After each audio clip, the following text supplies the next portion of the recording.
כן זה מצווה להיות בשמחה, כל הזמן בשמחה, להיות בשמחה תמיד. מצווה גדולה להיות בשמחה, כל הזמן בשמחה, להיות בשמחה תמיד. אל תתייאש, רבנו יש, את השם תבקש. להיות בשמחה, כל הזמן בשמחה, להיות בשמחה תמיד. אז בן אדם תהיה בשמחה, כי השם אוהב אותך. אל תדאג, רק תהיה בשמחה, ואז הכל יסתדר אצלך. אז בן אדם תהיה בשמחה, כי השם איתך ואצלך. אל תדאג, רק תהיה בשמחה, ואז אני אשמח איתך.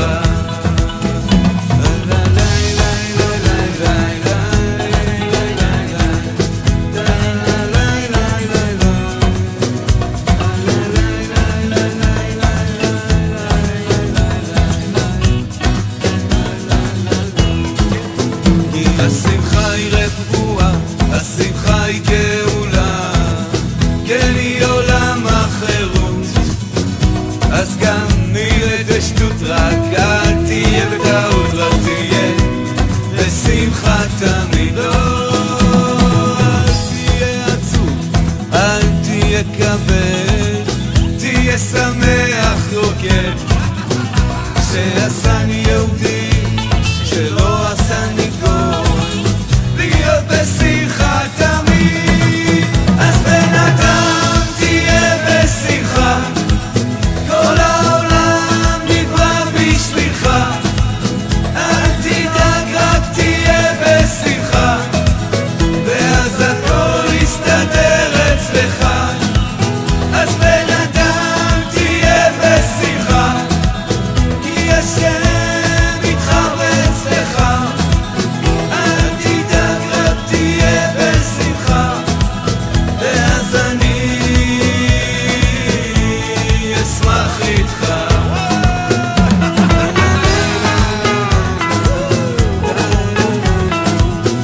איזה צדיק השם, הוא יודע לשמח, הוא יביא את הגאולה ממש ממש עכשיו. השמחה היא רפואה, השמחה היא גאולה, כן היא עולם החירות. אותיות מחשבה זה בשמחה, סוף מעשה במחשבה תחילה. ישראל עלו במחשבה תחילה. אז בן אדם תהיה בשמחה, כי השם אוהב אותך. אל תדאג, רק תהיה בשמחה, ואז הכל יסתדר אצלך. אז בן אדם תהיה בשמחה, כי השם אוהב אותך. אל תדאג, רק תהיה בשמחה, ואז אני אשמח איתך. כי השם אוהב אותך.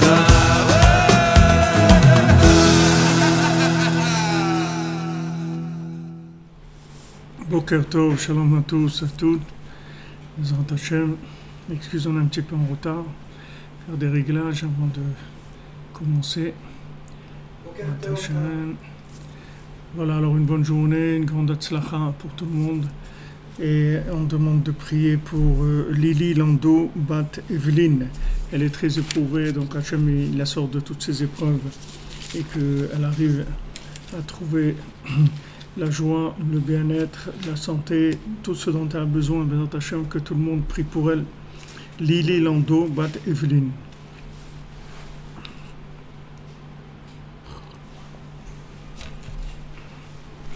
Donc on va continuer notre étude qui touche à sa fin sur la Torah 51. Et Bezrat Hashem, bientôt on commandera d'autres Il ne manque plus que deux pages, on a fini. On a fini cette année et demie d'études sur la Torah 51. Donc hier on a parlé de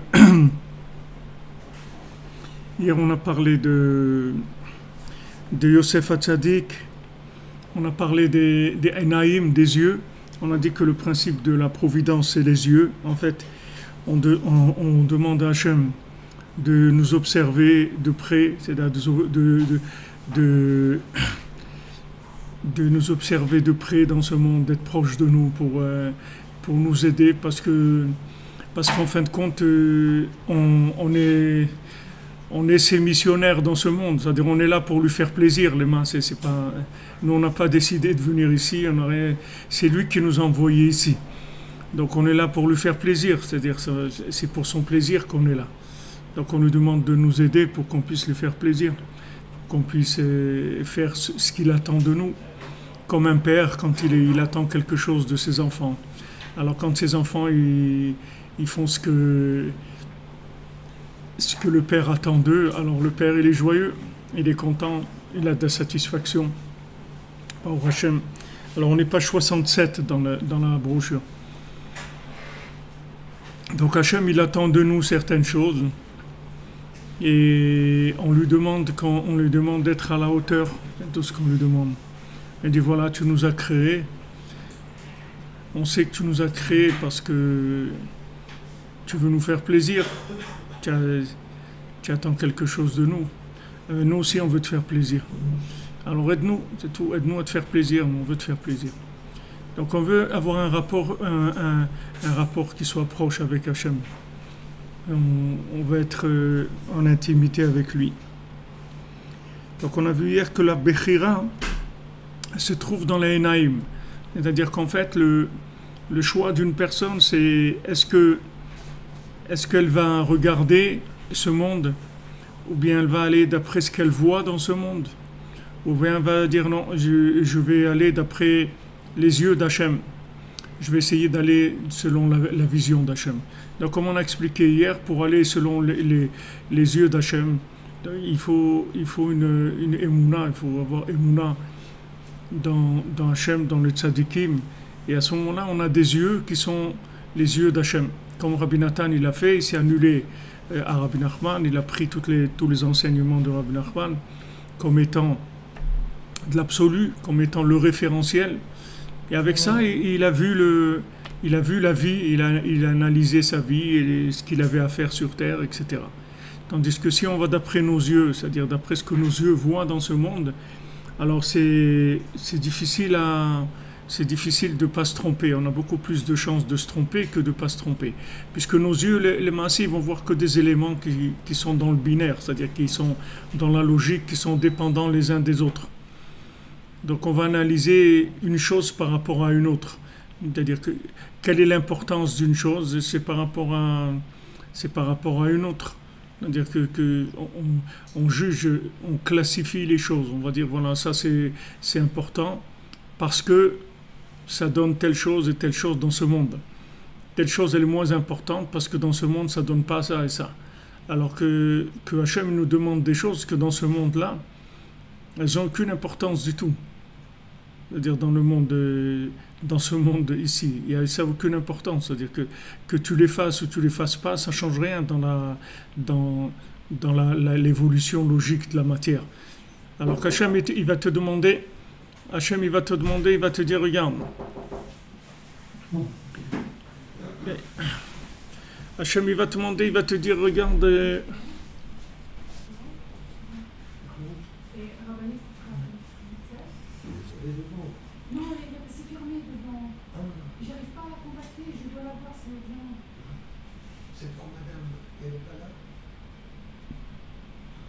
Non.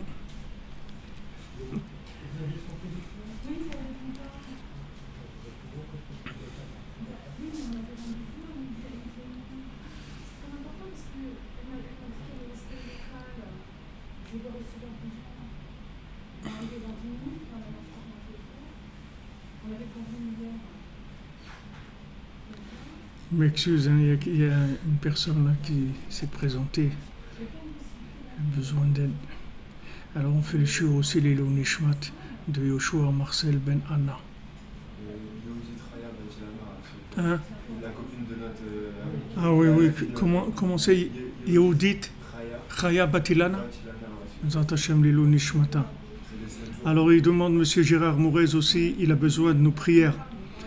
Alors que tout le monde prie pour lui aussi, Gérard Mourez, qu'Hachem lui envoie toutes les délivrances, Zat Hashem, tout ce qu'il a besoin.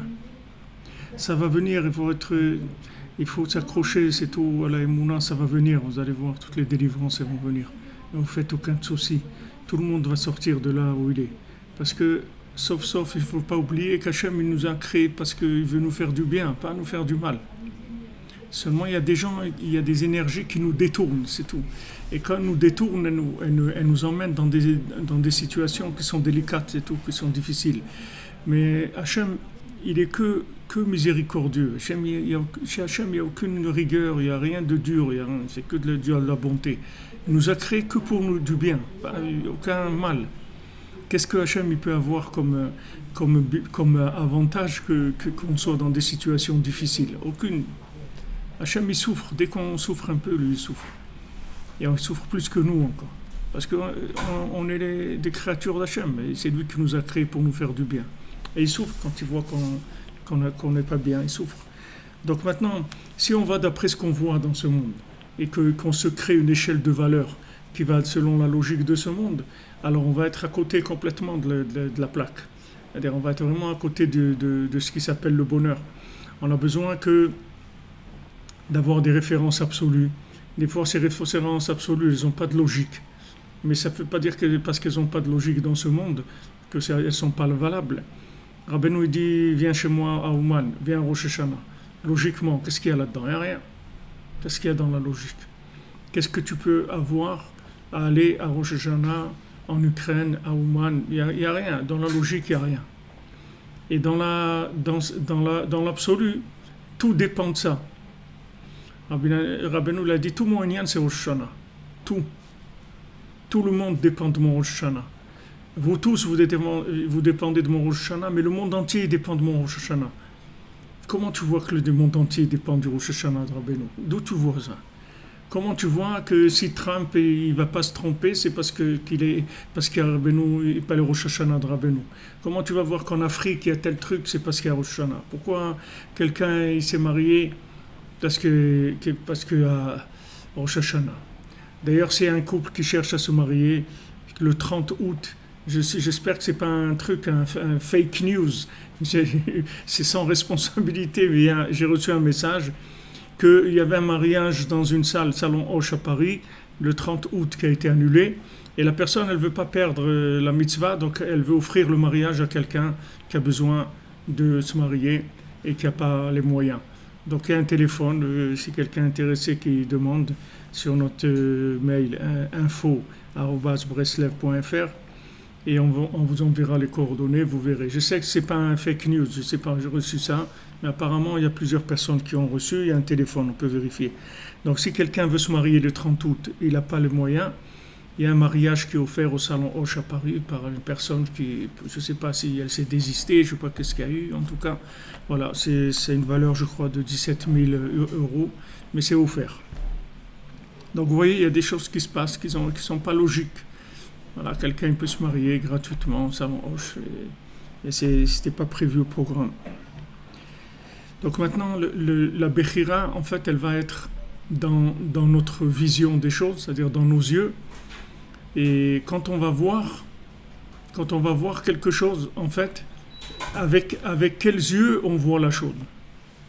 Avec quels yeux on voit la chose? C'est ça qui va entraîner nos choix. Vous voyez, quand vous recevez des enseignements, des façons de voir la vie, après ça vous change.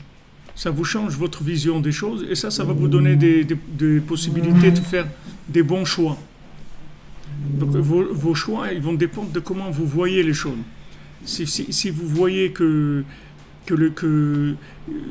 par exemple, ce qui est important, c'est que la personne, elle prépare son avenir, elle a un avenir, qu'elle réussisse sa vie professionnellement, etc. Alors vous allez vous investir par rapport à ça. C'est-à-dire vous allez faire des choix par rapport à ça. vous allez lui payer des bonnes études, vous allez trouver des trucs, parce que c'est votre vision des choses, c'est ça qui fait les choix. Maintenant, si vous savez que ce qui est important, c'est que vous appreniez à vos enfants à parler avec Hachem, alors vous allez leur apprendre à parler avec Hachem. Le soir, vous allez, avant que l'enfant il dorme, vous allez lui parler, vous allez lui dire, regarde comment c'était aujourd'hui à l'école et tout. Alors voilà, tu vas remercier Hachem que ça s'est bien passé, et que tu as une école, que tu as des amis, et que tu as des enseignants, et que bon, Hachem, tu es en bonne santé. Et qu'est-ce que tu voudrais, qu'est-ce que tu aimerais? Alors ce que tu aimerais, voilà, viens, on va le demander à Hachem ensemble. Voilà, tu aimerais quoi? Avoir une trottinette? Alors viens dire Hachem, regarde. Moi j'ai envie d'une trottinette et tout. S'il te plaît Hachem, j'ai envie d'une trottinette. J'aimerais tellement. Et je te promets que si tu me donnes la trottinette, alors je vais te dire merci. Au moins 3 fois ou 5 fois, je te dirai merci. Alors tu lui apprends comme ça tous les jours à vivre comme ça. Et avec ça, tu lui as appris plus que si tu l'avais inscrit à l'ENA ou à HEC ou à Polytechnique ou je sais pas où. Parce que tu vas lui apprendre la vie, c'est tout. Tu vas lui apprendre comment on vit dans ce monde. Tu vas lui apprendre à vivre dans ce monde. Si tu lui apprends à vivre dans ce monde, après, il aura tout. Il aura tout. Tu n'as pas besoin de lui apprendre en détail comment on fait pour ça, et comment on fait pour ça, et comment on fait pour ci. Ça, c'est déjà des écoles pour handicapés. Ce n'est pas des écoles pour des gens qui sont normaux. Les gens qui sont normaux, ils n'ont pas besoin d'apprendre comment on fait pour ça, et comment on fait pour ci, et comment on fait pour l'autre. Pas besoin. Ils ont besoin d'apprendre comment on fait pour parler avec Hachem. C'est tout, pour être en contact avec Hachem de manière à ce qu'il s'occupe de nous. Une fois que tu as ça, une fois que tu as compris que la vie, ça marche comme ça, après le reste, c'est plus un problème, tu vas obtenir tout. Parce que tu sais comment ça fonctionne. Donc il faut apprendre les choses comme elles doivent être, c'est-à-dire pas enseigner aux gens des systèmes d'handicapés. Quand tu as quelqu'un, voilà, il faut que tu t'arranges pour la parnassa, il faut que tu t'arranges pour le mariage, il faut que tu t'arranges pour l'éducation, il faut que tu t'arranges pour la maison. Chaque chose, tu vas lui apprendre comment on fait dans ce monde pour avoir cette chose-là et tout. Mais au lieu de lui apprendre ces choses-là de façon isolée, chaque chose, alors tu lui apprends généralement comment ça fonctionne. Et avec ça, il rentre dans la shgacha pratit, c'est-à-dire dans la providence divine, et à ce moment-là, il a tout. À ce moment-là, il a tout. Comme il a dit Yaakov, moi j'ai tout. Et ça, il a dit, moi j'ai beaucoup, j'ai ça, plus ça, plus ça, plus ça, plus ça. Mais Yaakov, il dit, moi je n'ai pas ça, plus ça, plus ça. Moi j'ai Echad, c'est tout. Avec Echad, j'ai tout. J'ai tout. J'ai besoin de rien, j'ai tout avec Echad. J'ai besoin de rien d'autre. Donc ça, quand tu vois quelque chose, en fait, tu vois sur quoi tu es connecté. C'est ça que tu vois. Donc quand la Torah elle te dit l'otato c'est-à-dire que la Torah elle te dit regarde, si maintenant tu vois quelque chose, alors il y a des circuits qui connectent la vue avec le cœur. Donc ta vue elle va envoyer dans le cœur des émotions et après tu vas agir. Voilà comment ça fonctionne, le circuit. Les yeux, ils voient, le cœur, il a le vouloir, et après, l'action, elle commence. Donc, en fait, c'est les yeux qui vont décider de tout. C'est-à-dire que maintenant, quand les yeux vont voir quelque chose, alors c'est ça qui va déclencher après toute la suite. Donc, il faut que les yeux, ils voient bien. Il faut avoir des bonnes lunettes, c'est-à-dire il faut que les yeux, ils voient bien. Donc, pour que les yeux, ils voient bien, il faut se brancher. Il faut se brancher de manière à ce que les yeux ils aient la bonne vision des choses.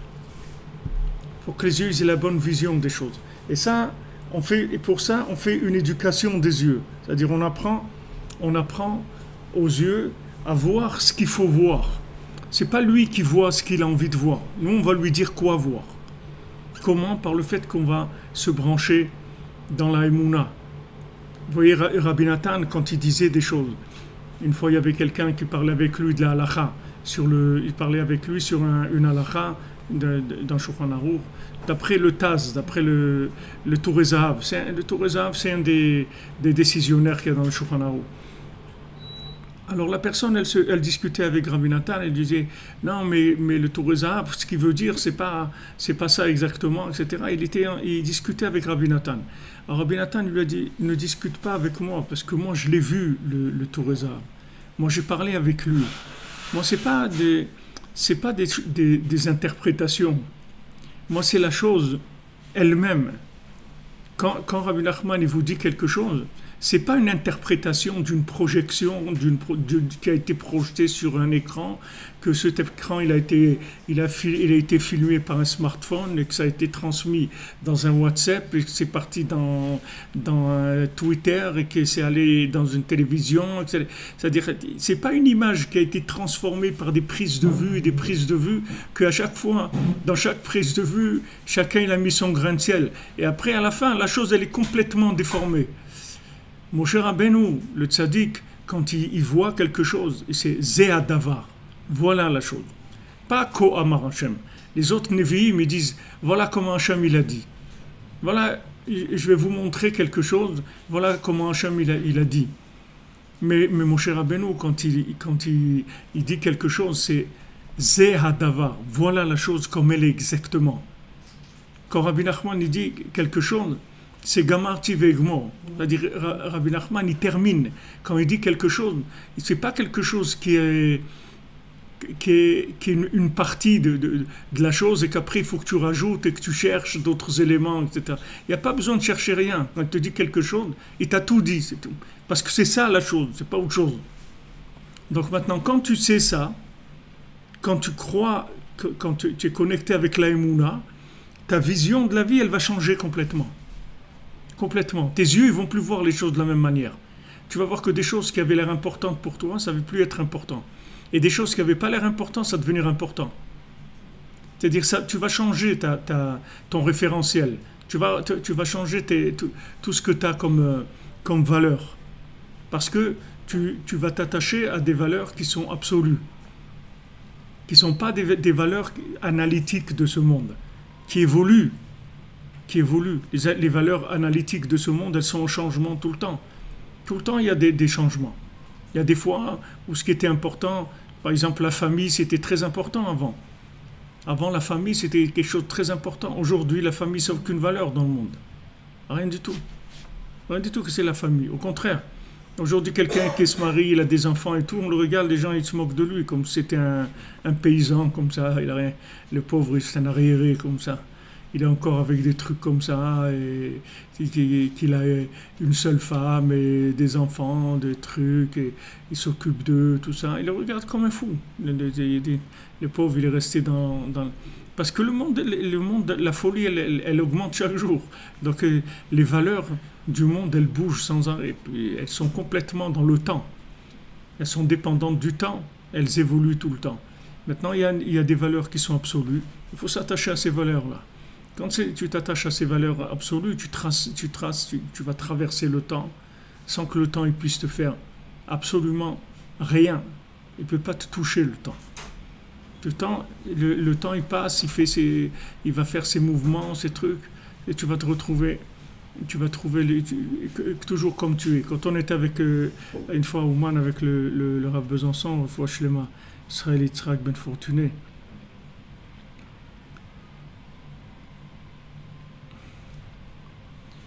donc il y a une dame qui s'appelle une demoiselle Katou Lambin. Elle dit qu'elle veut bien se marier donc le 30 août et tout, mais elle a pas de khatan. Donc c'est un khatan qui est intéressé, voilà. Il y a une Katou Lambin qui veut se marier le 30 août. C'est gratuit, donc elle veut bien se marier, mais juste il lui faut son futur mari, Bezant Hashem. Il va vous l'envoyer à Kadosh Baruch Hu. Le 30 août, ça va, vous avez encore un petit mois devant vous. Pas de problème. Pas de problème. Alors, on était une fois en Ukraine, quand c'était encore sous le communisme, et on a rencontré un juif comme ça dans un magasin. On a rencontré un juif comme ça. Il avait très peur de nous parler parce que à l'époque, n'importe qui parlait avec quelqu'un, il y avait des renseignements du KGB partout et c'était dangereux. Donc il parlait comme ça discrètement avec nous. Et alors le Rav Besançon lui a demandé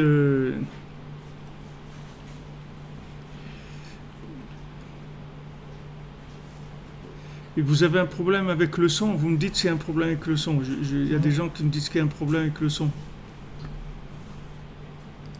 Est-ce que vous entendez bien? Peut-être c'est l'image derrière qui fait des problèmes, je sais pas. On va voir. Dites-moi si vous avez un problème avec le son. Donc ce monsieur-là,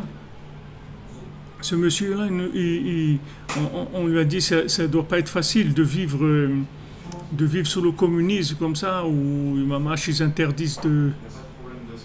Il n'y a pas de problème. Bon, Hachem.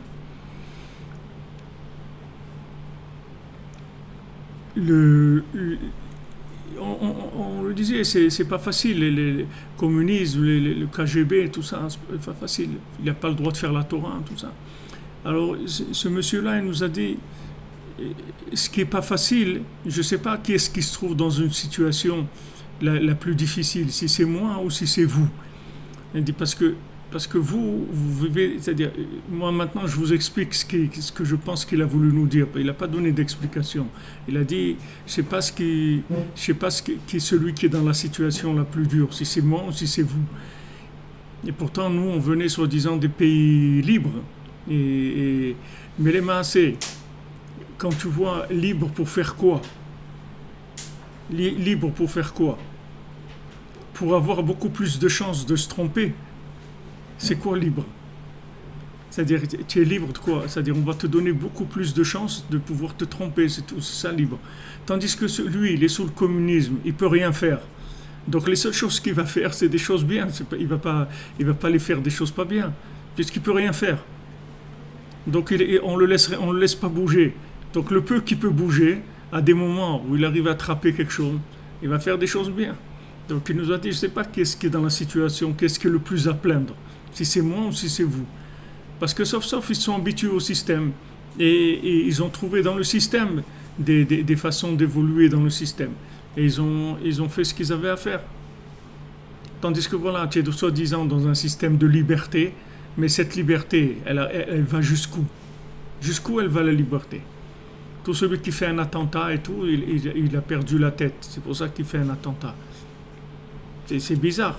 C'est-à-dire, voilà, maintenant en Toronto, quelqu'un il a tué des gens. Ok. Mais tout de suite, c'est quelqu'un qui avait des problèmes psychologiques depuis qu'il était petit. Ses parents, ils ont dit. Mais comment ça se fait que maintenant, tous les gens qui ont des problèmes psychologiques, ils font du terrorisme? Pourquoi c'est ça qu'ils ont choisi? Pourquoi ils ne choisissent pas autre chose? Ils ont des problèmes psychologiques. Avant, il y a aussi des gens qui avaient des problèmes psychologiques, mais ils ne tuaient pas des gens dans la rue. Pourquoi ça se traduit par ça aujourd'hui, les problèmes psychologiques? La société, elle essaye au maximum de gagner du temps par rapport à un chaos qui vient, qui approche tous les jours, parce que ce sont des sociétés chaotiques qui vont vers un chaos. Alors ils essayent de gagner du temps. Ne vous inquiétez pas, non, celui-là il était fou, et l'autre il était fou, et l'autre il était fou, c'était pas normal, et l'autre est truc. Ils essayent de gagner du temps. Mais toutes ces libertés-là, elles amènent à quoi? Elles amènent que les gens ils sont pas libres, ils veulent sortir le soir, ils peuvent pas, parce que c'est dangereux, ils veulent faire ça, c'est dangereux. Cette liberté, quand elle est poussée à l'extrême, en fait, ça c'est plus de la liberté du tout. Donc il nous disait, je sais pas, qu'est-ce qui est le plus à plaindre? Est-ce que c'est vous qui êtes à plaindre ou c'est nous qui sommes à plaindre? Je sais pas. Donc c'est pas évident, c'est-à-dire des fois les gens ils cherchent d'avoir plus de choix, plus de possibilités, mais la multiplication des choix, c'est aussi la multiplication des possibilités de se tromper. Tandis que quand il y a une seule chose, au moins tu ne te trompes pas. Voilà, tu vas vers la chose. C'est vrai que c'est pas très agréable parce que tu n'as pas tellement l'impression d'exister puisque l'ego il existe plus quand il y a beaucoup de choix. Plus il y a des choix, on a choisi une seule chose, alors on a l'impression qu'on a fait quelque chose. C'est-à-dire si on vous propose un catalogue de vacances dans lequel on va vous proposer 100 endroits différents où aller en vacances, quand vous avez choisi un endroit, vous avez l'impression que vous avez fait quelque chose.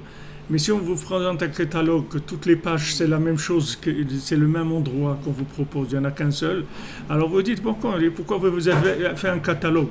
Vous avez qu'à m'obliger à aller là-bas, puis c'est tout. Ça veut dire en fait que je suis obligé. C'est ça ce que ça veut dire. Donc l'ego il se développe beaucoup avec la possibilité de choix. Mais l'inconvénient c'est qu'il y a beaucoup plus de chances de se tromper. Donc Rabbi Nathan il dit Ikar HaBechira c'est la Enaim. Shehem Ikar Sot HaBechira sheyesh koach beyad ha'adam listakel be'enav lekan ou lekan.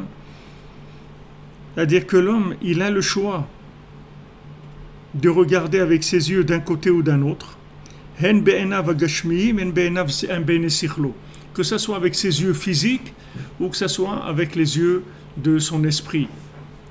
C'est-à-dire il peut regarder ce qu'il veut. Il peut mettre sa tête là où il veut. Il peut regarder avec ses yeux ce qu'il veut. Il peut regarder aussi avec son esprit ce qu'il a envie. Kenaim al shem ha'chokhma ne'emar. Parce que les yeux, ça a été dit sur la sagesse, comme c'est écrit pour Adam et Chava, va tipakechna ene shneim, que les yeux de tous les deux se sont ouverts. C'est-à-dire que les yeux ils sont ouverts, ils ont commencé à comprendre des choses. Valken izir Shlomo HaMelech alav shalom. C'est pour ça que Shlomo HaMelech il nous a mis en garde. Il a dit tes yeux, il faut qu'ils regardent en face et tes sourcils, qui mettent les choses droites devant toi. Les sourcils comme ça, ils sont par-dessus les yeux et ça fait comme des protections, c'est-à-dire pour regarder là, juste là où il faut regarder.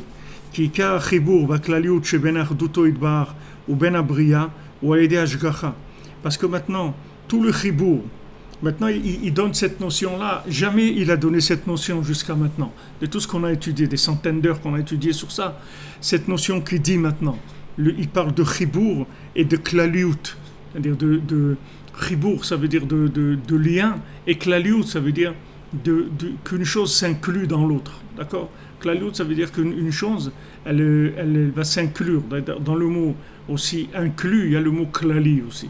La racine, elle vient du Lashon HaKodesh. Donc la klaliut, ça veut dire l'inclusion. Donc il dit que le écart du chibour et de la klaliut qu'il y a entre Arduto Idbar, entre l'unicité d'Hachem, ou Ben Abriya, et entre sa création, ou Alidé Ashgacha. Ça vient par la providence. Shehu Prinat Enaim, que c'est le principe principalement des yeux. Donc maintenant, il y a Hachem qui est Echad, il y a Hachem qui est infini. Dieu, il est infini, il est un. Et maintenant, dans ce monde-là, il est un partout dans ce monde. Mais c'est-à-dire que tout ce qu'il y a dans le monde, c'est que Hachem.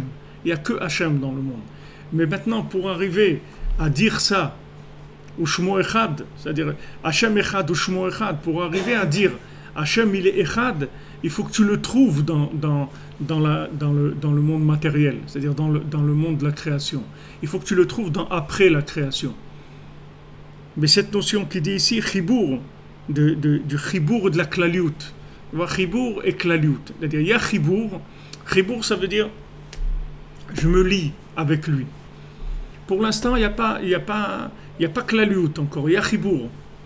Il n'y a pas Klaliut, Chibour.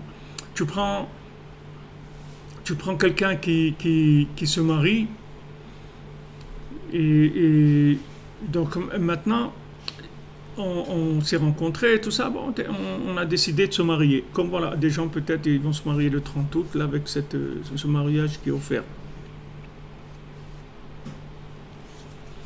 Le chibour, ça veut dire voilà, maintenant on s'est rencontrés, on était mitraber, c'est-à-dire on est ensemble, d'accord. Maintenant, entre chibour et klaliut, it's a long way. Il y a un chemin. Ça va pas se faire en une semaine, ni en un mois, ni en un an. Klaliut, c'est autre chose complètement. C'est-à-dire que on commence par Chibour, mais après il y a Klaliout. Chibour, ça veut dire que maintenant, on est d'accord que de créer une interdépendance entre les deux. On va créer une interdépendance entre les deux. C'est-à-dire, on est d'accord, quand on est mitraber, ça veut dire qu'on est ensemble, on va être ensemble. Du moment où on entre ensemble, ça y est, ça veut dire qu'on a décidé que notre vie, on va la construire ensemble, on est mitraber. Mais de là à Klaliout, c'est encore un autre chemin. Comme Rabbeinu nous dit que maintenant le Sod Kavanot Elul, c'est Mesougal pour trouver son zivouk. C'est-à-dire que le mois d'Elul qui arrive à grands pas, ce mois d'Elul, il va permettre à chacune de trouver son zivouk, Bézant Hachem. Et d'ailleurs, le 30 août, ça va être dans Elul. Donc c'est bien, si quelqu'un il trouve Bézant Hachem, son conjoint, il va se marier, Bézant Hachem. Alors Rabbeinu dit que Elul, c'est quand Abraham Avinu il a envoyé Eliezer pour aller chercher Rivka. Alors il lui a dit voilà, tu vas aller là-bas, tu vas prendre une fille de ma région, etc. Alors lui Eliezer il a demandé, il a dit Imlo tove Aisha, et si la femme elle veut pas venir avec moi, elle veut pas. Alors Rabbeinu révèle un secret là-bas, il me dit Ilo Tove Aisha, il dit c'est le Rosh Tevot Elul. Le Rosh Tevot Elul. C'est-à-dire que maintenant, il savait pas comment faire. Il dit attends, tu m'envoies.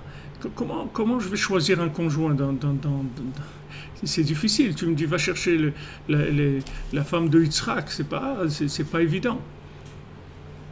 Et il dit si maintenant si elle veut pas venir, alors qu'est-ce que je fais? Il lui dit attends, mon fils tu le laisses pas là-bas, tu l'emmènes pas là-bas, tu le laisses pas là-bas. C'est-à-dire que si elle veut venir, qu'elle vienne, c'est tout. Mais mon fils tu le laisses pas là-bas. Alors il lui a donné le secret des kavanot de Elul pour lutter contre Imlo Tove, c'est-à-dire si elle veut pas venir. Alors Rabbeinu dit que il y a plusieurs niveaux d'opposition dans un couple. En fait, le principe du couple, c'est tout le principe de la fusion entre l'autre monde et ce monde. On parle le couple, c'est une image, mais la nourriture, l'argent, tout c'est des yichudim, tout c'est toujours des chibourim et des yichudim, c'est-à-dire c'est des choses qui se mettent ensemble. Alors il lui a dit voilà, il a dit maintenant, si elle veut pas, alors voilà, tu as le mois d'Elul qui va aider à ce qu'elle veuille. C'est-à-dire qu'elle va vouloir venir avec toi, avec les kavanot de Elul. Alors Rabbeinu te dit regarde, il y a plusieurs difficultés pour trouver son conjoint et pour le garder et pour arriver surtout à ce qu'il dit ici à la klaliout, c'est-à-dire arriver à la fusion, c'est-à-dire d'être echad. C'est un niveau de zivouk très élevé d'être echad, de ne faire qu'un, c'est tout, de ne faire qu'un. Et chacun qui est marié sait ça, que des fois, il a une idée, il dit tiens, si on va là, et au même moment, juste avant qu'il le dise, alors sa femme ou son mari, il dit la chose. Tu vois vraiment que le mari et la femme, ils sont connectés sur une source d'alimentation. Quand il y a des écouteurs comme ça, des sorties pour les casques d'écoute où il y a deux prises, on peut écouter avec deux casques la même musique. Alors des fois le mari et la femme, ils voient des choses comme ça, que mamash, ils ont exactement la même inspiration au même moment et ils ont envie de dire la même chose. Ça c'est des petits signes que Hachem il montre que pour Hachem on peut arriver à des choses merveilleuses. Alors il y a le premier niveau que la femme elle veut pas venir, c'est-à-dire que les maasé, il n'arrive pas à trouver sa femme parce qu'elle veut pas. C'est-à-dire elle veut pas. C'est pas que maintenant si tu lui demandes tu veux pas te marier, elle va te dire non, je veux pas me marier. Elle veut se marier, seulement elle veut pas. C'est-à-dire qu'ils sont dans des zones tellement éloignées l'un de l'autre qu'ils peuvent pas être mitraber, ils n'arrivent pas à se retrouver. Alors maintenant Elul ça aide pour ça. C'est-à-dire Elul ça va aider à se trouver. C'est-à-dire se trouver le point de départ pour arriver au chibour. Et si maintenant une fois qu'il a trouvé, c'est possible maintenant qu'elle soit complètement opposée à lui. C'est-à-dire chaque chose qu'il va dire, elle va le dire le contraire, sans arrêt. Comme la Gemara, elle dit, je ne sais pas quel Tana, alors quand il disait à sa femme une chose, alors il lui faisait le contraire. Alors il disait, bon, elle disait, qu'est-ce que tu veux que je te fasse à manger? Alors il disait, je veux du riz, alors elle lui faisait des haricots. Et toujours, alors les gens lui ont dit, mais c'est pas difficile, toi tu veux du riz, il dit, lui les haricots, comme ça va te faire le riz. Il dit, non, non, jamais je vais faire ça. Jamais je vais dire ça. Parce que ça, c'est des combines. Pas de combines. Moi, je dis ce que j'ai à dire. Comme ça, c'est émettre. Et elle, si elle veut pas, qu'est-ce que je peux faire? Hachem, il va aider, etc., qu'elle veuille. Donc, première chose, c'est de trouver le conjoint déjà, c'est-à-dire trouver la pièce manquante. Une fois qu'on a trouvé la pièce manquante, peut-être qu'elle ne va pas vouloir suivre.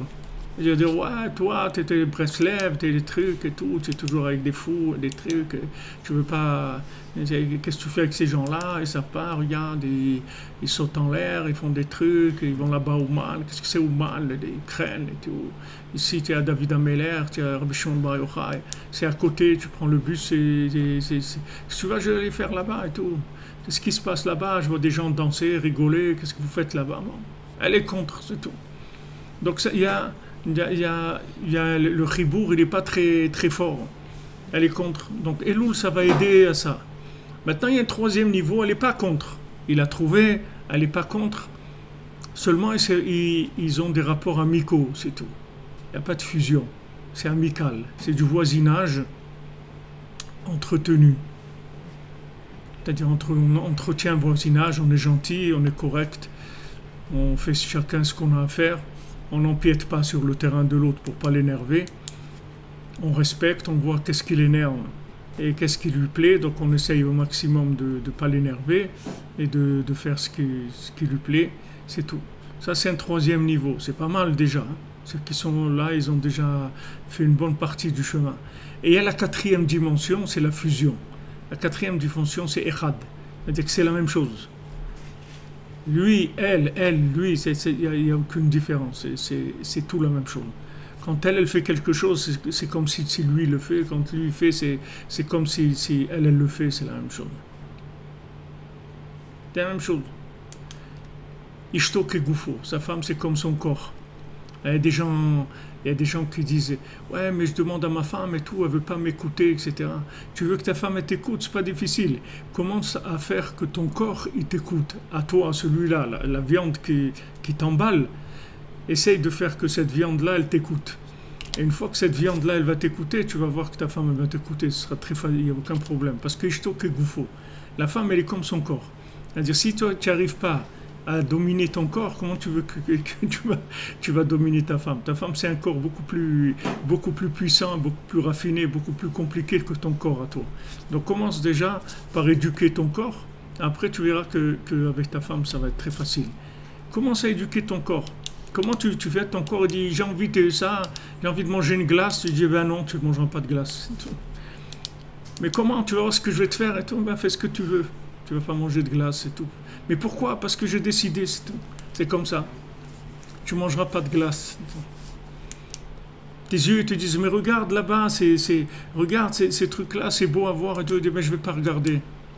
Mais comment? Mais c'est beau. Ouais, peut-être c'est beau, mais moi je ne vais pas regarder, c'est tout. Tu commences à éduquer ton corps. Si tu arrives à éduquer ton corps, tu n'auras aucune difficulté de problème de Shalom Bayit. Il faut que tu éduques ton corps. Parce que ton corps, c'est de l'entraînement par rapport à ton épouse. On t'a donné sur quoi t'entraîner, c'est ton corps. Et je t'occupe goufo, c'est-à-dire que comme ton corps, ce que tu fais, si ton corps, il t'arrive pas à faire que ton corps, il t'écoute, comment tu veux que ta femme, elle t'écoute? C'est-à-dire, la chose la plus facile, tu l'as entre tes mains, c'est ton corps. Tu n'arrives pas à lui dire non, ou tu n'arrives pas à lui faire des choses, lui dire voilà, maintenant tu vas te lever, et tout comme on raconte Rav Avram Sternhardt, quand ils sont sortis de la vieille ville de Jérusalem, quand il y avait la guerre avec la Jordanie, qu'ils ont pris la vieille ville, le Kotel et la vieille ville, là où on va maintenant, où il y a le chouk, là, pour aller au Kotel. Donc les Juifs, ils habitaient là-bas. Il y avait la synagogue de Chassidim, le Shtiblach et tout ça, c'était là-bas, dans la vieille ville. Alors la Jordanie, quand elle a pris le Kotel, elle a pris aussi cette partie-là. Donc les Juifs qui habitaient là-bas, ils ont été obligés de se sauver. Donc ils ont été où? Ils ont été à Katamon, là où est notre ami, cher ami Robin. Katamonim, ils ont été là-bas. C'était la première synagogue Breslev et le premier, parce qu'ils se sont sauvés de là-bas, ils ont été au Katamon. Alors c'était vendredi. Quand ils sont arrivés là-bas, c'était juste la veille de Shabbat et tout. Et Avram Sternhardt, c'était un descendant de Rabbi Nathan. Il avait beaucoup Yeshuvadat et tout. Quand il est arrivé Shabbat, il avait des petites ralottes dans sa poche, du petit pain pour faire motzi. Il avait un peu de vin qu'il avait pris avec lui. Il avait prévu son... Mais là-bas, il n'y avait pas encore, c'était pas organisé, les choses n'étaient pas encore comme il faut. Alors, mikvé, il y avait un mikvé, mais il était glacé. Alors, Avram Sternhardt, il est arrivé à côté du mikvé, et le mikvé, il était très très froid, très difficile. Alors, il s'est approché du mikvé, il a dit, regarde mon corps, je m'excuse, mais je vais te faire faire quelque chose de très désagréable.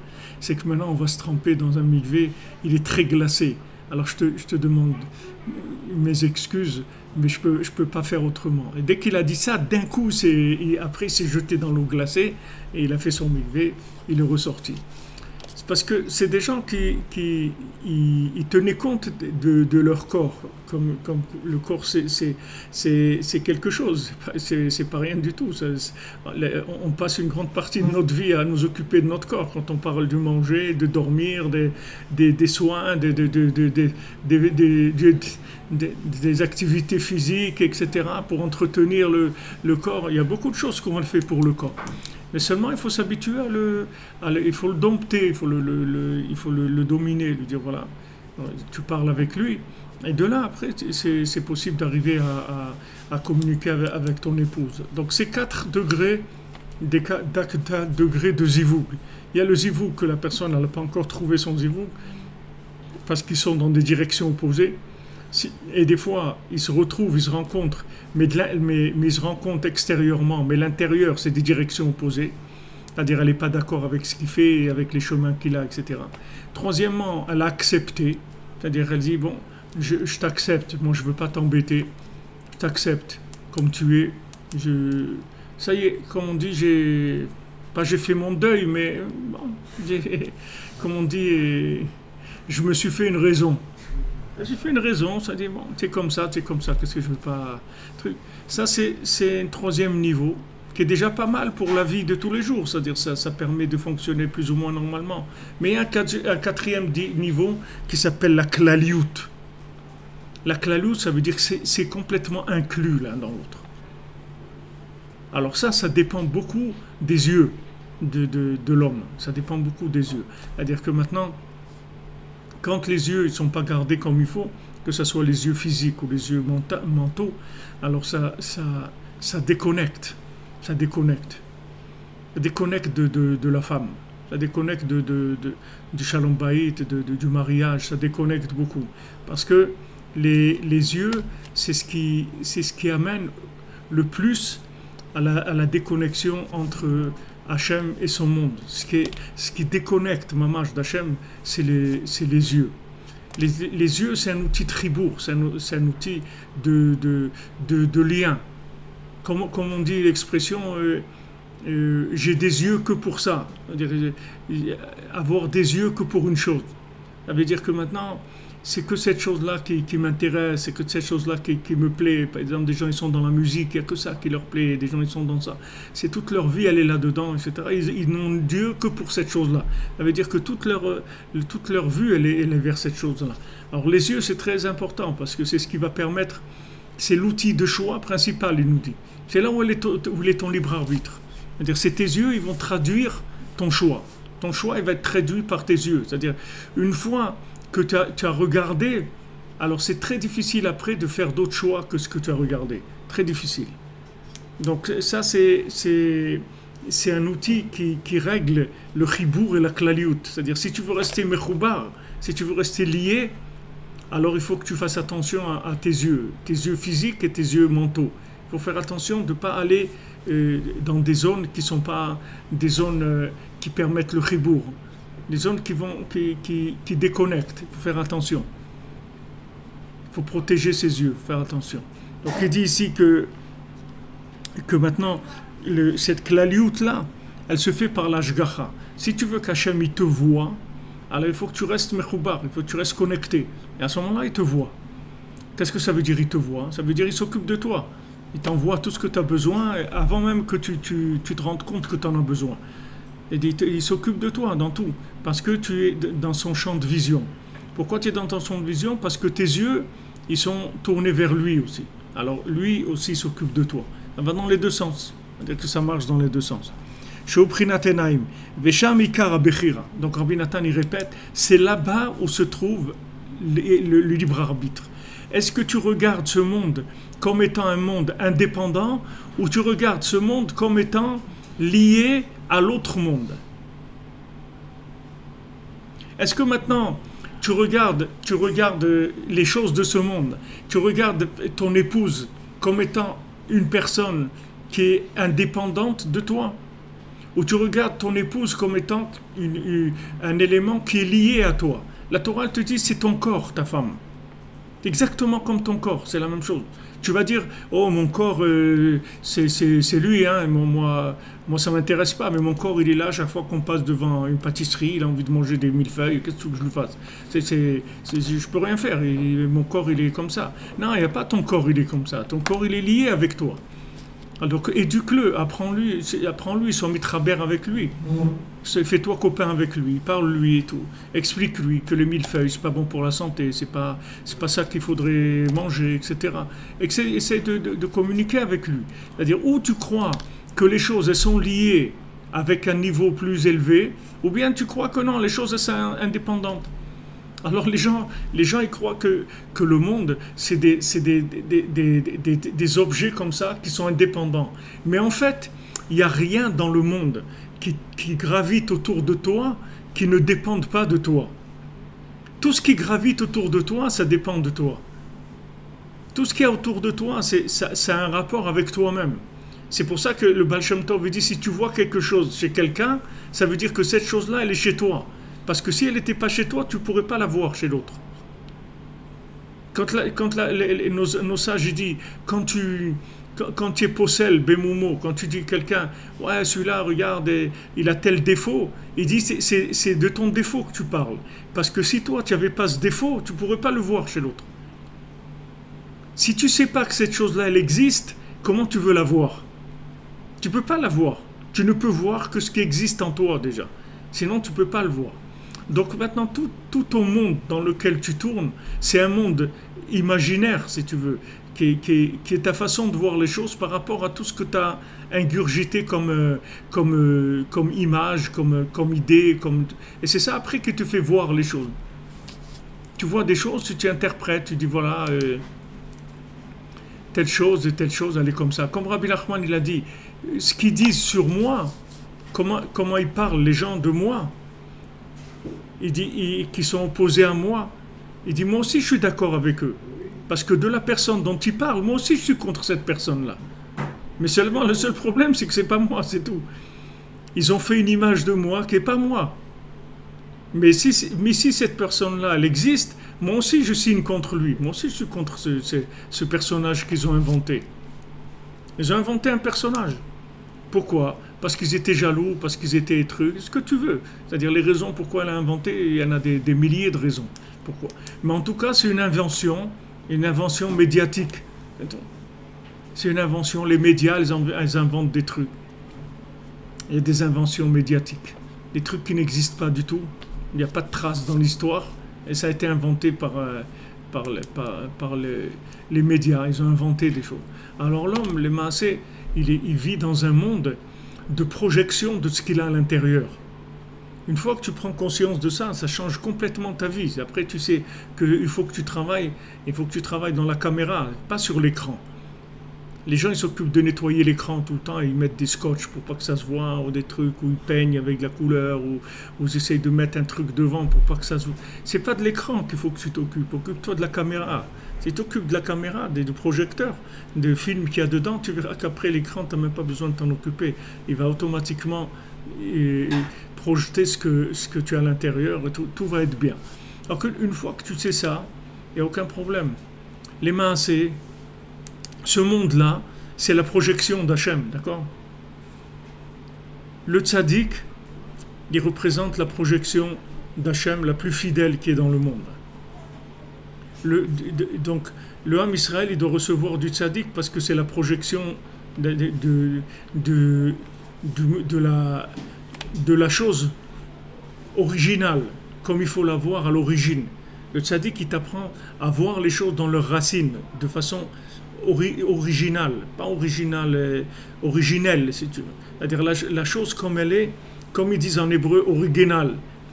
Original en hébreu, c'est ça ce que ça veut dire. C'est-à-dire, ça veut dire que tu te montres la chose comme elle est à la base, c'est-à-dire la vraie, quelque chose de vrai. C'est-à-dire, voilà comment c'est la vérité, premier jet de la vérité, avec l'interprétation la moins déformée possible. Voilà, c'est le tzaddik qui va t'enseigner comment c'est. Maintenant, le tzaddik, il enseigne au Ham Israël. Le Ham Israël, il doit enseigner aux nations. Il doit enseigner aux nations. Voilà comment c'est. Voilà Hachem. Voilà ce qu'il attend de l'homme. Voilà pourquoi on est là. Il doit enseigner ça au monde. C'est-à-dire qu'il doit donner la bonne interprétation des choses. Alors, tout ça, c'est des niveaux de vision. C'est-à-dire, c'est comment voir la vie. Maintenant, si tu n'as pas reçu ça, tu vas voir la vie avec ta cuisine à toi, c'est tout. Qui n'est pas vraiment ta cuisine, parce que c'est des trucs que tu as pris à droite, à gauche, c'est pas toi qui les as inventés. Mais tu as pris des trucs à droite, à gauche, un peu de politique, un peu d'art, de la poésie, de la musique, de la philosophie, des voyages, des rencontres, des trucs. Et voilà, tu colles des trucs, tu colles. Et ces choses-là, voilà, c'est ta façon de voir la vie, c'est tout. Mais c'est quelque chose, c'est une création personnelle, c'est un modèle que tu as inventé toi, c'est ton modèle à toi de vie, c'est tout. Donc maintenant, il ne faut pas que tu te plaignes que les gens qui dépendent de toi, alors ils peuvent avoir des réactions qui ne sont pas ce que tu voudrais, parce que eux, ils sont entièrement dépendants de toi. Tu ne peux pas venir avec dire « Ouais, mais il est comme ça, il n'y a pas « il est comme ça, il est comme ça ». Tes enfants, c'est toi, ton épouse, c'est toi qui dis. Ah, maintenant, tu dis, mais je suis pas arrivé à lui faire passer ce que je voulais lui faire passer. Ok, il y a le mois d'Elul. Ani les dodi, vedodili. Ça va dans les deux sens. C'est le secret de l'inclusion entre le haut et le bas. Voilà, tu vas t'approcher d'Elul et tu vas rentrer dans l'inclusion. Alors Rabbeinu, il parle de cette Torah-là dans l'Écoutez Moharan. Et dans cette Torah-là de l'Écoutez Moharan, il parle là-bas de la Torah Vav aussi. Cette Torah-là, elle est dans le deuxième Chelek, je crois que c'est Kouf Pezaïn, je ne me rappelle pas exactement, dans le deuxième Chelek, ou Pezaïn tout simplement, dans le deuxième Chelek. Et à la fin, il te dit les Kavanot d'Elul, c'est la Torah Vav, la Torah 6. Donc j'ai fait cette Torah-là, vous l'avez quelque part dans Internet, la Torah 6, vous l'avez quelque part, elle est dans les Shiur. Cette Torah 6, il t'apprend les maaseh, comment faire tchouva. C'est-à-dire comment faire tchouva, c'est-à-dire comment revenir. Teshuvah, ça veut dire tashuvhe, tu reviens vers Hachem. C'est-à-dire comment tu reviens vers le modèle déposé, tu vois, le modèle original. Pas le truc qui a été interprété 1000 fois. Pardon. Pas l'interprétation de l'interprétation de l'interprétation. Le modèle originel. Comment il est dans l'origine. Maintenant, le modèle original, c'est pas que un modèle figé. C'est pas comme un musée où tu vas aller voir, voilà, la première voiture qui a existé, ou le premier aspirateur, où tu vas aller dans un musée pour voir, voilà, le premier. C'est ça le modèle originel. C'est pas ça le modèle originel. C'est que le modèle originel, il évolue en permanence. C'est-à-dire que le modèle originel, ça veut dire que maintenant, il y a une façon d'être connecté maintenant, qui n'est pas la façon d'être connecté il y a 50 ans ou il y a 100 ans. Ce sont des façons différentes de servir Hachem. C'est-à-dire, ce sont des visions qui sont complètement différentes. Mais c'est pour garder la chose vraie. C'est-à-dire, c'est ça l'original. L'original de la chose, c'est ça. Mais ça ne veut pas dire... L'original, ce n'est pas quelque chose de figé, qu'on doit absolument coller à cette référence-là. Non. La référence, elle est faite pour que tu arrives à trouver dans ta vie de tous les jours, au niveau où tu te trouves, que tu arrives à trouver le contact avec Hachem sans te détourner. C'est ça ce qu'on appelle l'original. C'est quelque chose en mouvement, c'est pas quelque chose de figé. C'est pas, voilà, j'ai un truc, une référence qui bouge pas. Et cette référence-là, voilà, je vais essayer de vivre par... Non, c'est comment maintenant cette référence-là se manifeste aujourd'hui. C'est pour ça que tu as besoin de transmission en permanence. Peut-être que tu as besoin de Torah en permanence, tu as besoin de l'enseignement du tzaddik tous les jours, tu as besoin. Parce que tu as besoin tous les jours de savoir comment jongler avec ce monde par rapport à la vérité. Il faut que tu as besoin tout le temps d'une adaptation à ces choses-là. Donc, la base, c'est-à-dire de ce monde, c'est de savoir que de la même manière que ce monde-là, il dépend entièrement de l'autre, et que ce monde-là, il n'a aucune existence sans l'autre monde, et que tout ce qui se passe ici, c'est complètement dirigé par les mondes supérieurs, alors dans toutes les étapes, c'est comme ça. Tout ce qui va être dépendant une chose de l'autre, quand tu vas descendre, tu as Hachem, tu as le tzaddik, tu as le Ham Israël, tu as les nations, tu as un mari, tu as une femme, tu as des enfants. Toutes les étapes de démultiplication de Echad, il faut savoir qu'elles sont toutes interdépendantes. C'est-à-dire que maintenant, on doit s'unir, qui est Chibour, qui est Shalom, Chibour, et après Klaliut, après s'inclure. Il y a Shalom et il y a Ahava, c'est autre chose. Shalom, ça veut dire on est en paix.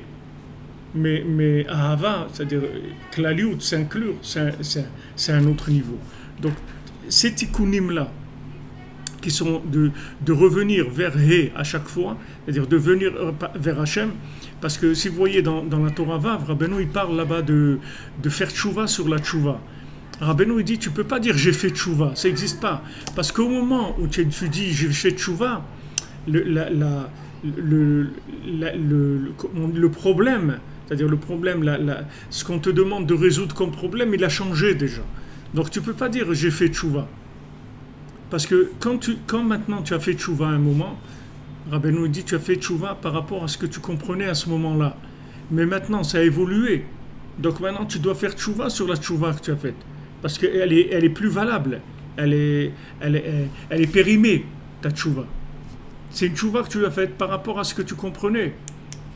Si tu te trouves maintenant, tu te trouves en dehors complètement. Quelqu'un, il ne fait pas Shabbat, il n'est pas dans la Torah, rien du tout. Ok. Maintenant, il se rapproche. Il se rapproche, il fait tchouva, etc. Maintenant, comment il a fait le pas entre là et là? Comment il a fait le pas entre quelqu'un qui est dehors et maintenant il est rentré? Comment il a fait ce pas? Il a fallu lui parler un langage par rapport à l'endroit où il se trouve, sinon il ne va pas pouvoir rentrer. Sinon il ne comprend pas de quoi tu parles. Donc qu'est-ce que tu fais? Tu viens, tu lui parles son langage. Tu lui dis, regarde, voilà, un truc et tout, tu vas lui parler son langage. Une fois que dans son langage il a compris le message, il s'engage. Mais maintenant, ce qu'il a compris, c'est par rapport à l'endroit où il était. Maintenant qu'il a changé d'endroit, c'est plus, il faut plus qu'il reste dans cette compréhension-là, parce que cette compréhension, elle est plus valable du tout. C'est fini ça. Maintenant, l'endroit où il se trouve aujourd'hui, il a besoin d'un nouveau langage pour avancer. Donc Rabbeinu te dit, la tchouva, il faut faire tchouva sur la tchouva. Tu ne peux pas dire j'ai fait tchouva. Qu'est-ce que dire j'ai fait tchouva? Ça ne veut rien dire. Tu as trouvé Hachem par rapport à l'endroit où tu étais. Mais maintenant, ça y est, tu es passé à autre chose maintenant. Donc tu as besoin tout le temps, les maaseh, de tchouva sur la tchouva. Tout le temps. C'est-à-dire la tchouva, le secret de la tchouva, c'est qu'il y a une dynamique dans la tchouva. C'est pas j'ai fait tchouva, ça y est, je me suis rapproché, je fais la Torah, j'ai fait ce que j'ai à faire et tout. Ça, non, il n'y a pas, t'as jamais terminé, parce qu'il y a une évolution en permanence. Alors cette évolution en permanence, elle va être aussi demandée par les éléments qui dépendent de toi. C'est-à-dire que si tu n'avances pas, les éléments qui dépendent de toi, ils sont demandeurs. Ils sont demandeurs parce qu'ils dépendent de toi. C'est comme si tu te trouves dans un bouchon et tu commences à klaxonner parce que celui qui est devant, monsieur, il est descendu de la voiture et il est allé se faire un café, il est allé boire un café ou un truc. Il dit attends, mais moi je suis derrière, je peux pas passer. Ah, il dit à un moment, je peux rien faire, moi je dois aller prendre mon café maintenant, je m'excuse, hein, c'est 10 heures, moi 10 heures je prends un café, il n'y a pas de... Je dis, mais attends, tu es en train de me bloquer, tu ne me laisses pas avancer. Tu peux pas. Alors il klaxonne le gars, il klaxonne, des fois il s'énerve même, il rentre un peu dans le pare-choc arrière, il pousse un peu dans le pare-choc arrière. Mais c'est exactement ce qui se passe avec tous les gens qui dépendent de nous. C'est exactement tout ce qui se passe avec les gens qui dépendent de nous. C'est-à-dire que maintenant, les gens qui dépendent de nous, si on avance, si on fait tchouva sur la tchouva, c'est-à-dire si on est en évolution, en dynamique, alors il n'y a pas de problème, on entretient leur lien avec l'infini. Mais si maintenant à un moment on arrête, dès qu'on arrête, on coupe le lien avec les niveaux supérieurs. Donc ceux qui dépendent de nous commencent à s'énerver contre nous. Que on dit, attends, tu es en train de nous boucher la route là. Alors qu'est-ce que tu fais là? Avance. Il dit, mais voilà, mais je t'ai donné ça, j'ai fait ça. Et tout. Ne commence pas à faire des bilans de choses qui ont disparu. Je te parle maintenant là. Il y a un manque. Donc ce manque-là, il n'y a que toi qui peux le combler. Il n'y a personne d'autre qui peut le combler. Ça passe par toi. Et tout. Ouais, la route, elle peut faire 500 km. Mais maintenant, à l'endroit où on se trouve, c'est toi qui bouges la route. C'est-à-dire, si tu n'avances pas, tu vas bloquer tous les gens qui sont derrière toi. Donc cette interdépendance-là qu'il y a entre tous les éléments qui sont autour de nous, qui gravitent autour de nous, ils attendent une progression permanente. C'est-à-dire qu'une recherche permanente de tous les jours. C'est pas quelque chose, tu dis, bon, ça y est, maintenant, je vais être tranquille et tout. Pas du tout. Regarde, Yaakov Avinu, plus grand que Yaakov Avinu, tout ce qu'il a souffert et tout. Il a dit, Bikesh Yaakov l'achevet de Beshalva. Yaakov, il voulait s'asseoir, se reposer un petit peu. Kafsa alav rugzo shel Yosef. Il a tout le problème de Yosef qui est venu. Qu'est-ce que ça veut dire que tu vas t'arrêter tranquille? Il n'y a pas de tranquille. Il n'y a pas de tranquille. Ici, ce monde-là, ce n'est pas un monde de tranquillité. C'est un monde d'évolution. Si tu évolues, tu cherches tous les jours, tu vas être tranquille. Mais si maintenant tu t'arrêtes, on ne va pas te laisser tranquille. Pas du tout. Surtout si tu es en Eretz Israël. En Eretz Israël, on ne va pas te laisser tranquille. C'est une terre où il y a les yeux d'Hachem. C'est-à-dire que c'est une terre qui demande ton amour. C'est pas comme en dehors d'Eretz Israël. En Eretz Israël, Hachem il dit, regarde, tu veux être avec moi, je suis très heureux. Et si tu ne veux pas être avec moi, tant pis, qu'est-ce que tu veux que je fasse? En Eretz Israël, ce n'est pas la même chose. Hachem, il demande l'amour. Il l'exige. Tu ne peux pas dire j'ai pas envie. Il n'y a pas ici j'ai pas envie. Il dit ici, l'amour, il est exigé. Et quand il n'y a pas d'amour, il y a des nerfs. Quand quelqu'un que tu dois aimer, tu ne l'aimes pas, il va s'énerver contre toi. Beaucoup. Il va te faire beaucoup de mal. Parce qu'il attend de l'amour de toi. Parce qu'il t'aime. Il attend de l'amour de toi. Et quand tu le frustres dans de l'amour, ça se transforme en guerre. Il faut que tu l'aimes. Tu n'as pas le choix. C'est une terre où du moment où tu es venu habiter ici, tu t'es engagé à aimer Hachem. Parce qu'ici, tu ne peux pas faire autre chose que ça. C'est la condition puisque tu rentres sous les yeux de la providence. Ailleurs, non. Tu veux vivre quelque part ailleurs. Hachem il dit, ici, ailleurs, ça peut être mariage de raison. Ici, c'est mariage d'amour. Il n'y a pas de mariage de raison. Il n'y a pas on va être copain. Ici, il n'y a pas de copain. Ici, c'est complètement. Hachem, il veut tout. Ici. Il y a une très grande exigence, une très grande jalousie d'Hachem par rapport à Eretz Israël. Du moment où tu es venu ici, comme on a dit tout à l'heure avec notre ami Youssef, c'est un pays, un des seuls pays au monde où il y a, je sais pas, j'ai vu un chiffre astronomique, je ne veux pas le dire parce que je ne me rappelle pas du chiffre, mais un chiffre énorme de gens que légalement ils ne peuvent pas sortir d'Eretz Israël.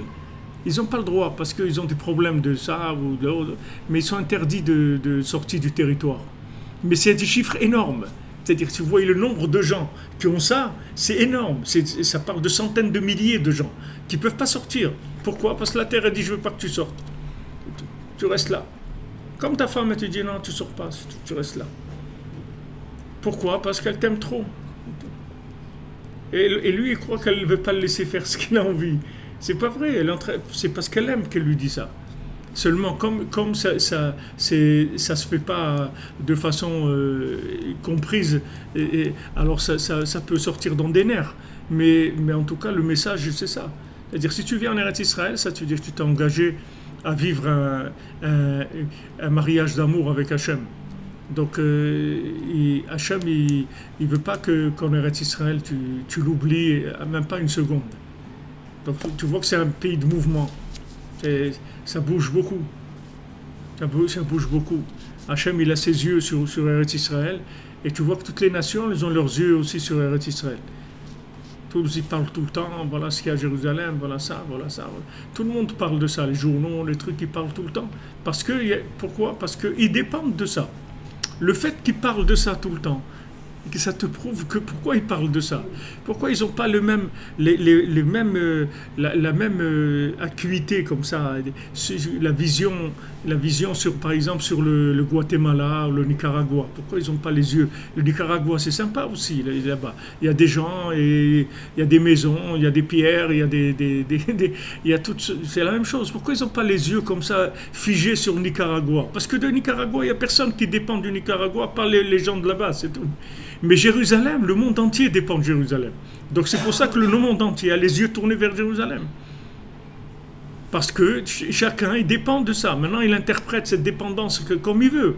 Mais en tout cas, le fait qu'il en parle tout le temps et que ça revient tout le temps sur la table et que ça fait des mouvements énormes dans le monde, que maintenant Trump, il dépasse l'ambassade, qu'est-ce que ça change que l'ambassade est... Non, ça change.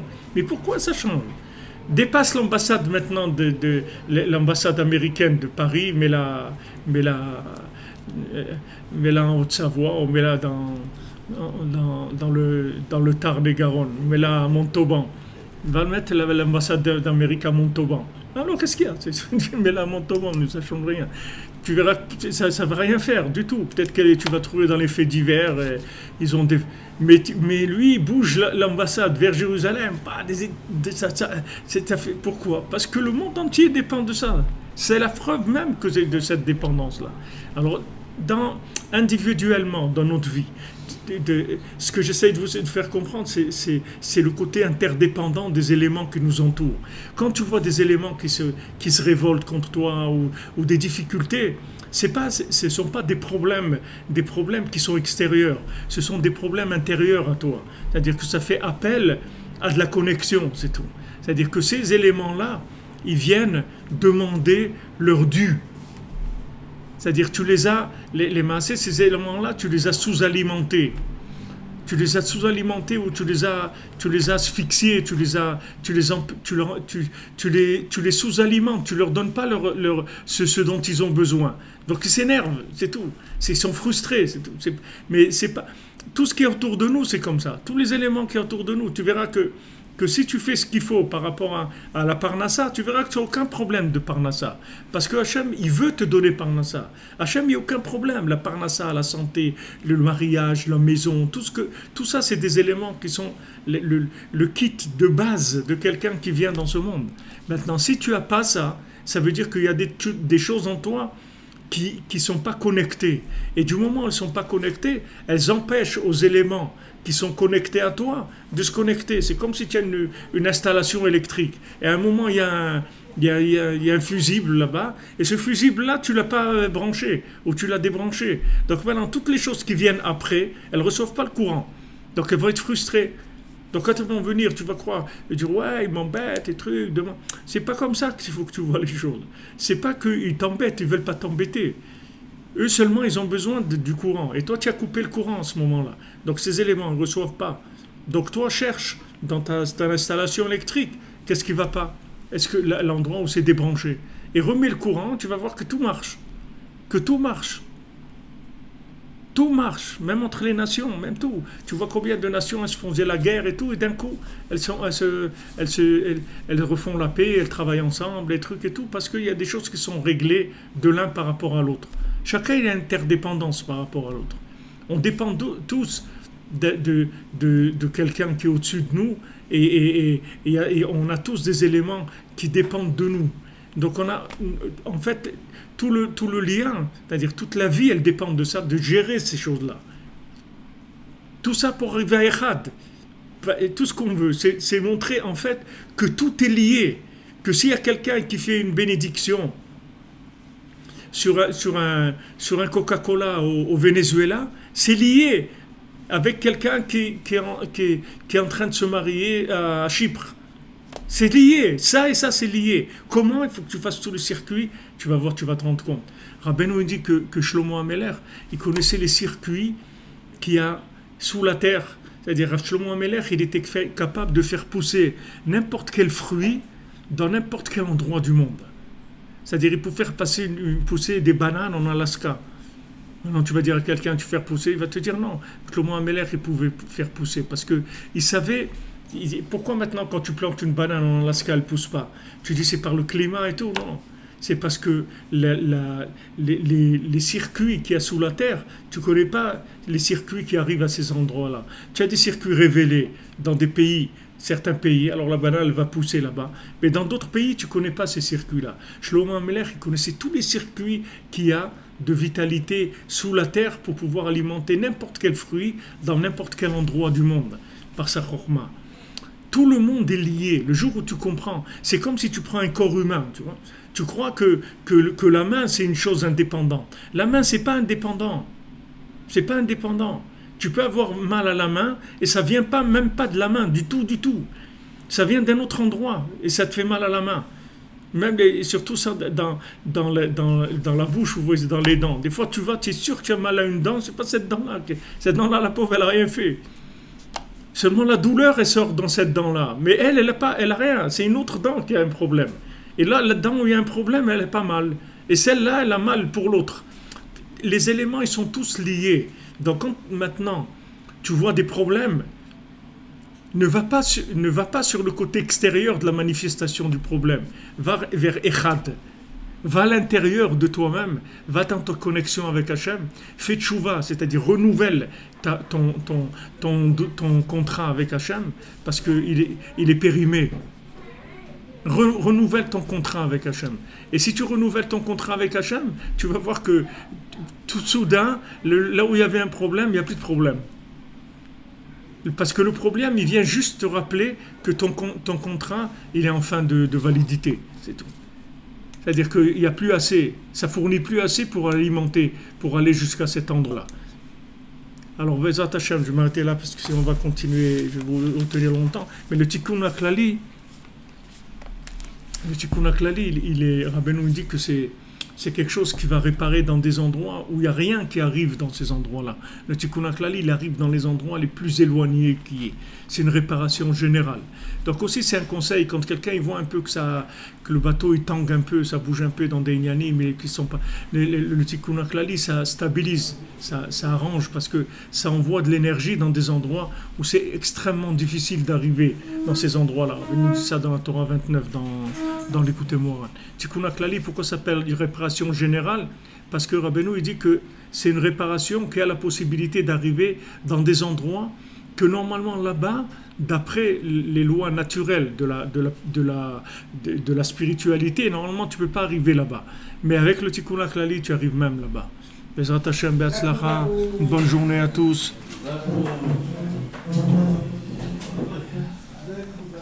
Que des bonnes choses, mes amis. Merci d'être là. Merci de votre présence, de votre soutien, de votre aide, de votre patience, vos échanges, communication. Baruch Hashem. On est là, c'est merveilleux. Hachem nous a fait un cadeau merveilleux. Merci mon Dieu.